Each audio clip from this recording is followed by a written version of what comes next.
ಪಟ್ಟಣದಲ್ಲಿ ಜಯಬೇರಿ ಬಾರಿಸ್ತಾ ಇದ್ದ ಹಾಗೇನೆ ಸಿಪಿ ಯೋಗೇಶ್ವರ್ ಟಾರ್ಗೆಟ್ ಮಾಡ್ತಾ ಇರೋದು ದಳಪತಿಗಳನ್ನ. ಜೆಡಿಎಸ್ ಅನ್ನ ಟಾರ್ಗೆಟ್ ಮಾಡಿ ಅನೇಕ ವಿಚಾರಗಳನ್ನ ಅವರು ಪ್ರಸ್ತಾಪ ಮಾಡಿದ್ದಾರೆ, ಕಿಡಿಕಾರಿದ್ದಾರೆ. ತಮ್ಮ ಸಿಟ್ ಎಲ್ಲವನ್ನ ಕೂಡ ಆಚೆ ಹಾಕೋ ಕೆಲಸವನ್ನು ಮಾಡ್ತಾ ಇದ್ದಾರೆ, ಸಿಟ್ಟನ್ನು ವಾಂತಿ ಮಾಡೋ ಕೆಲಸವನ್ನು ಮಾಡ್ತಾ ಇದ್ದಾರೆ ಬೇಸಿಕಲಿ.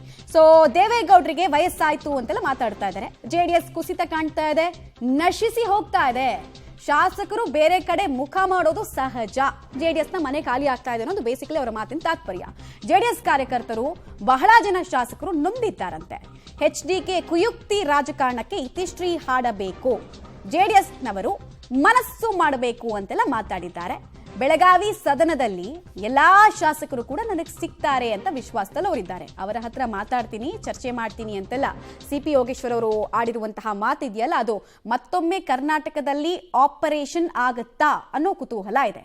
ಆಪರೇಷನ್ ಜೆಡಿಎಸ್ ಆಗತ್ತಾ ಅನ್ನೋದು ಕುತೂಹಲ. ಜೆಡಿಎಸ್ ನ ಒಡೆಯುವಂತಹ ಮನಸ್ಥಿತಿಯಲ್ಲಿ ಕಾಂಗ್ರೆಸ್ ನಾಯಕರು ಇದ್ದಾರಾ ಅನ್ನೋ ಕುತೂಹಲ. ಜೆಡಿಎಸ್ ಅವರು ಪಾಪ ಅವರು ಆ ಶಾಸಕರು ಮನಸ್ಸು ಮಾಡಬೇಕು ಏನೇನು ಅಂತೇಳಿ. ಯಾಕೆಂದರೆ JDSಲ್ಲಿ ಭವಿಷ್ಯ ಇಲ್ಲ. ಈಗ ದೇವೇಗೌಡರು ಈಗ ಫೇಲ್ ಆದ್ರಲ್ಲ, ನಾನು ಹೇಳಿದೆ ದೈತ್ಯ ಶಕ್ತಿ ಇವತ್ತು ಝೀರೋ ಆಯಿತು.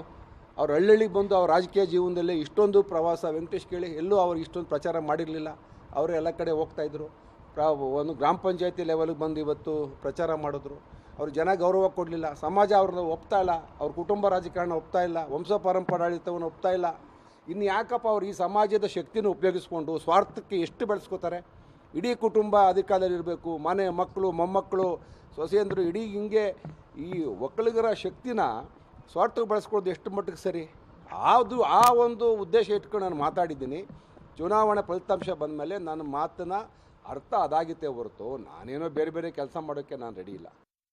ನೋಡಿ, ಅನಾವಶ್ಯಕವಾಗಿ ಬಂದು ನನ್ನ ಮೇಲೆ ದಾಳಿ ಮಾಡಿದ್ರು. ಈಗ ಕುಟುಂಬ ಸಮೇತ ಬಂದು ದಾಳಿ ಮಾಡಿದ್ರು, ಪಕ್ಷವನ್ನೇ ಪಣಕ್ಕಿಟ್ಟು ಹೋರಾಟ ಮಾಡಿದ್ರು. ದೇವೇಗೌಡರು ಈ ಒಂದು ಇಳಿ ವಯಸ್ಸಿನಲ್ಲಿ ಬಹಿರಂಗವಾಗಿ ಪಂಥಾಹ್ವಾನ ಕೊಟ್ಟರು. ನಾನು ಗೆಲ್ಸ್ಕೊಂಡೇ ಹೋಗ್ತೀನಿ ಮೊಮ್ಮಗನ ಅಂತ ಹೇಳಿದ್ರು.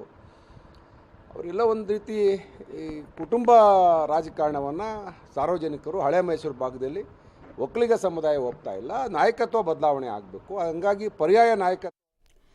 ಇದು ಸಿಪಿ ಯೋಗೇಶ್ವರ್ ಅವರು ಮಾತಾಡ್ತಾ ಇದೆ. ಸೊ ಜೆಡಿಎಸ್ ಒಡೆಯುವಂತಹ ಮುನ್ಸೂಚನೆ ಸಿಪಿ ಯೋಗೇಶ್ವರ್ ಬಾಯಲ್ಲಿ ಹೊರಬಿತ್ತ ಅನ್ನುವಂತಹದ್ದು ಕುತೂಹಲ. ಅವರ ಆತ್ಮವಿಶ್ವಾಸ, ಸಿಪಿ ಯೋಗೇಶ್ವರ್ ಅವರ ಆತ್ಮವಿಶ್ವಾಸದ ನುಡಿಗಳನ್ನು ನೋಡ್ತಾ ಇದ್ರೆ ಹಾಗೆ ಅನಿಸ್ತಾ ಇದೆ. ಅವ್ರಿಗೇನು ಆಪರೇಷನ್ ಮಾಡೋದೇನು ಹೊಸತಲ್ಲ. 2019ರಲ್ಲಿ ಆಪರೇಷನ್ ಸ್ಪೆಷಲಿಸ್ಟ್ ಅಂತಾನೆ ಅವರನ್ನು ಕರೀತಾ ಇದ್ರು. ಬಿಕಾಸ್ 17 ಜನ ಶಾಸಕರನ್ನ ಆಪರೇಟ್ ಮಾಡೇ ಕರ್ಕೊಂಡು ಬಂದ್ರು ಅನ್ನೋ ಮಾತು.